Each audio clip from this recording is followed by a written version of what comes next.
The story of Red Dead Redemption 2, besides being one of the best ever told, has a lot of interesting elements to analyze. RDR2 is still one of the most interactive and immersive games ever made, but for one so known for its player freedom, we aren't as free as we think we are. Ultimately, the game's events happen regardless of what we do or don't do. Arthur's loan sharking, his illness, the gang's decay, Dutch's descent into madness, and all the other events are fixed points, made to fit into the timeline established by the first Red Dead Redemption. I left the gang after the gang left me. But what if this wasn't always the case? What if the restriction of player choice was the product of an entirely different path for the story that was cut, removed, or not yet discovered? A path that would take us far away from the valleys or swamps, and into the unforgiving desert of New Austin.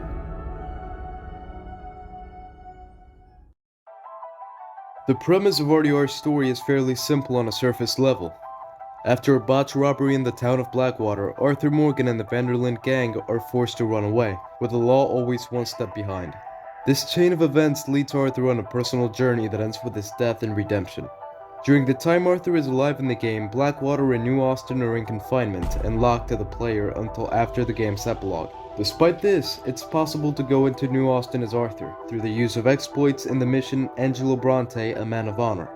Even though he's not supposed to be able to set foot here, Arthur has as much interaction freedom with this area as with any other. Here, life is good. He can draw or write about landmarks with his own handwriting. He can interact with townsfolk in Armadillo and talk about the epidemic.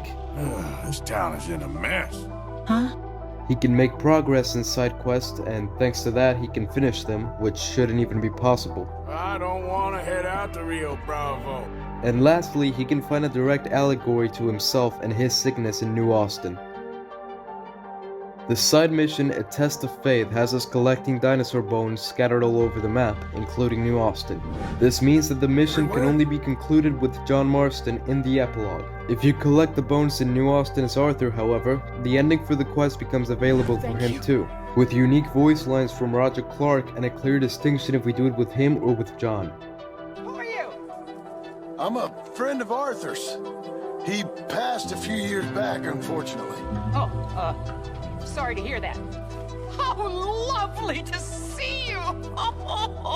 Come in, come in. New Austin itself also recognizes and differentiates Arthur from John. And we can see this in Tumbleweed, where Sheriff Freeman will recognize Arthur and even mention Dutch, saying he's a part of his gang. Arthur Morgan, shoot the kid. This one here works with the famous Dutch Vanderlyn. The map is actually that of 1899 with some elements of 1907, in both the story and the epilogue. This explains the many inconsistencies in New Austin between both games, like the lack of bridges, the unfinished railroads, the outbreak, and how dead the state seems to be when it shouldn't be that different to its 1911 counterpart. Even more cut content for New Austin, both related and unrelated to Arthur Morgan, exists in the game files. For example, most of Armadillo's interiors ended up being removed. The same happened with Seth Briars, a beloved character from the first game's New Austin who was cut from the second but remains in the game's files.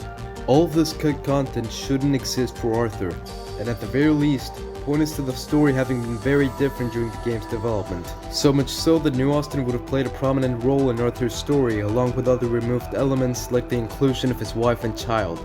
This different direction is reinforced by shots present in the game's promotional material, where we see the gang heading into New Austin together or Arthur roaming freely around Blackwater. We also see parts of missions that never happen, and Andrew Milton gives a speech not on the riverbed with Jack, but in Blackwater. People venerate savagery, and you will die savagely.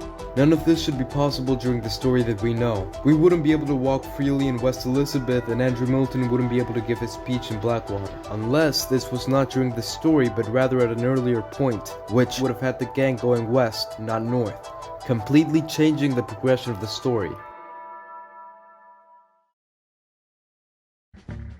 Listen to me. When the time comes, When the time comes, you gotta run and don't look back. This is over. Dan Houser has said that for every trailer of a Rockstar game we see, there's hundreds more in the cutting room that didn't make it. And they don't use artistic resources, meaning that they wouldn't have put Arthur in Blackwater just to show off the map. Rather, it would have been for a different creative direction for their game.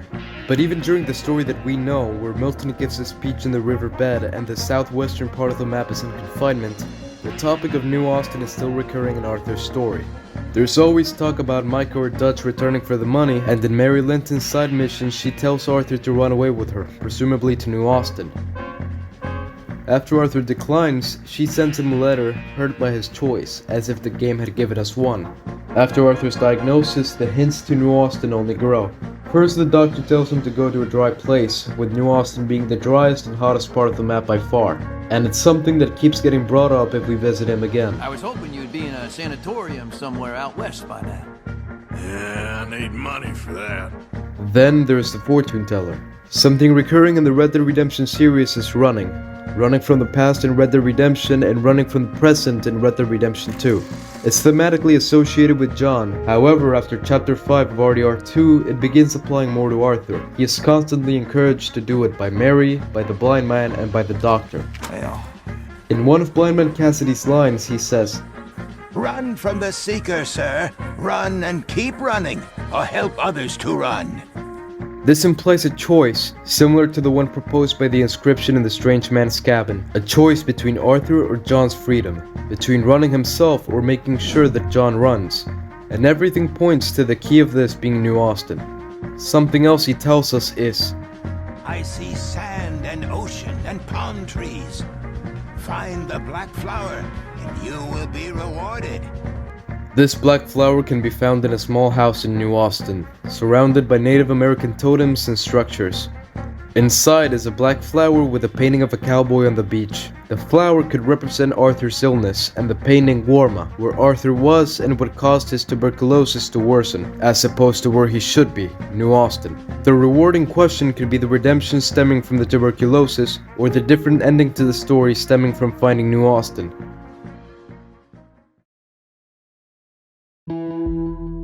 Even with all the content in Red Dead 2, there's a lot more that didn't make it to the final game, including a direction for the narrative that would have taken us to New Austin in 1899. There's a lot we don't know, and a lot that will remain forgotten in the game's files or somewhere in Sam Houser's office, but it is fun to theorize.